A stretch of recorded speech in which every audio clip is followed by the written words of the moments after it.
गुरुर्ब्रह्मा गुरुर्विष्णु गुरुर्देव महेश्वरः गुरुर्साक्षात् परं ब्रह्म तस्मै श्री गुरुवे नमः। आज की कथा रामायण में पार्वती भल अवसर जानी गई शंभु पहि मातु भवानी जान प्रिया आदर अति कीन्हा बाम भाग आसन हर दीना। जोग समय देख के पार्वती जी शिव जी के पास पधारती है। कहते अब तो पति पत्नी हैं। शिव जी ने पत्नी का आदर किया, जान पिया आदर अति किन्ना। अब बाम भाग आसन हर दिन सम्मान की। पति के पत्नी के प्रति कैसी नीति होनी चाहिए। शिव जी ने योगियों के ईश्वर होते हुए भी मार्गदर्शन करके इसको पूरा किया। मतलब बाईं तरफ आसन दिए, बाम भाग आसन हर दिन है। हिमाचल पुत्री शिव जी के बाईं ओर बैठी। दोनों के दिव्य दाम्पत्य जीवन का किस प्रकार वर्णन करूं। दो मुनि बातें करें और रामायण का जन्म हो, यह तो सभी को बुद्धगम्य है। जागबल जी और भरद्वाजी चर्चा करें और शास्त्र का जन्म हो, तो ये भी सहज है। पर पति पत्नी गृहस्थ दंपति आसपास में बैठ के संवाद करें, चर्चा करें और उसमें रामायण का जन्म हो, तो ये क्रांति हुई ना। दो साधु आपस में बैठ करके भगवान की चर्चा करें या रामायण की चर्चा करें, तो ये तो संभव है। ले दो दंपति स्त्री और पुरुष बैठ करके रामायण की कथा करे या रामायण की कथा सुने, ये तो क्रांति वाली बात हुई ना। तुलसीदास जी कहना चाहते हैं कि हर घर में पति पत्नी का संवाद ऐसा ही होना चाहिए जैसे शिव और पार्वती की है। ये संसार कुछ भी नहीं है। संसार तो माया के जंजाल में है। जितना माया में फंसोगे और ज़्यादा ही फंसते जाओगे, माया छूट नहीं सकता। दाम्पत्य जीवन है तो भगवान की कथा सुनो, भगवान की भजन करो, अपना गृहस्थी धर्म का भी पालन करो। कहा गया ना, ये कुछ दिन ऐसा समय निकालो प्रीत बने श्री राम से। हाँ, और जब तक रही ये जिंदगी फुर्सत में होगी काम से।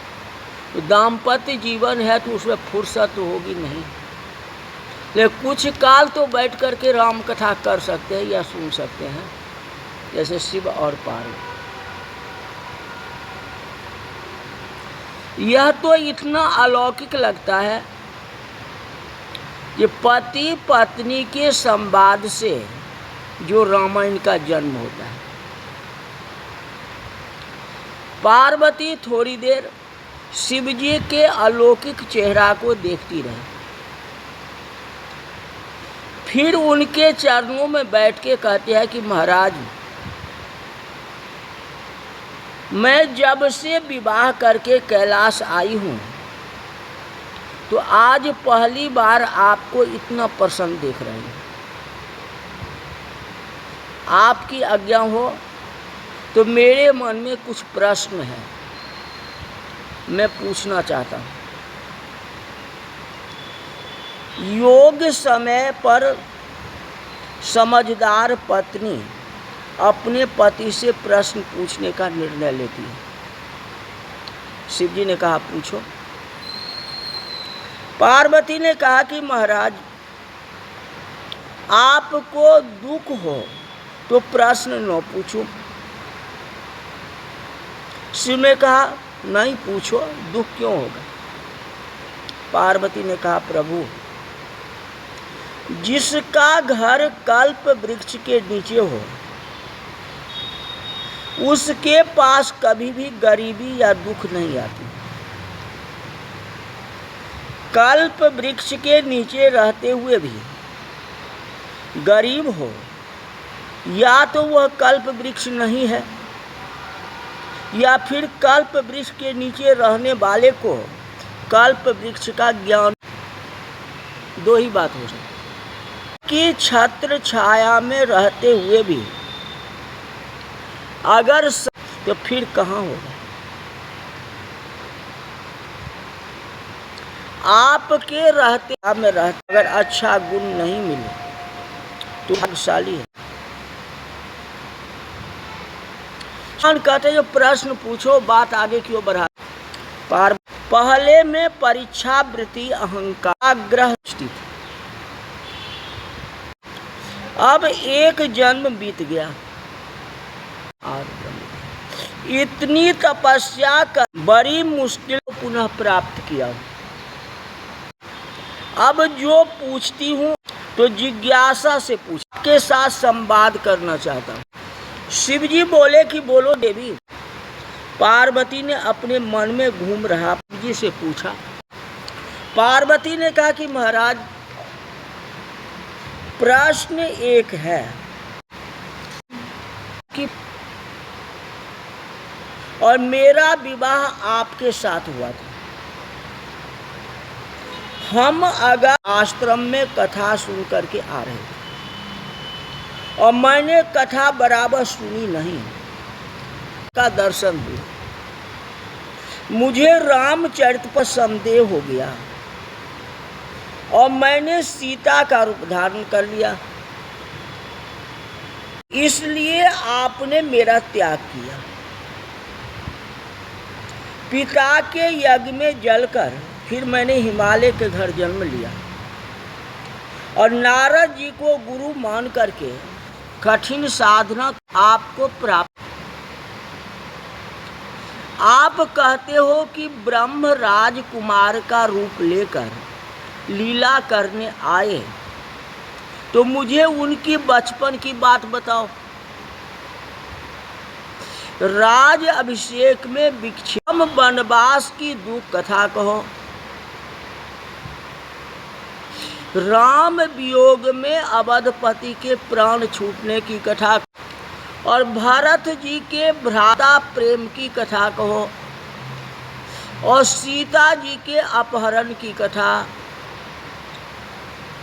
राम के विरह वीरता की कथा और रामेश्वर जी की स्थापना और युद्ध की और राम राज की स्थापना कथा।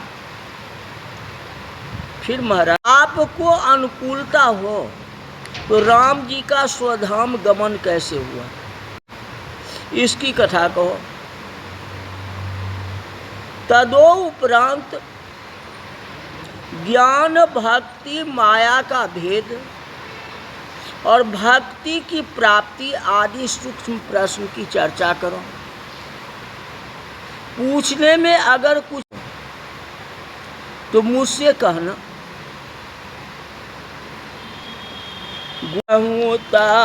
तन साधु दुरावही आय अधिकारी जहाँ पावही।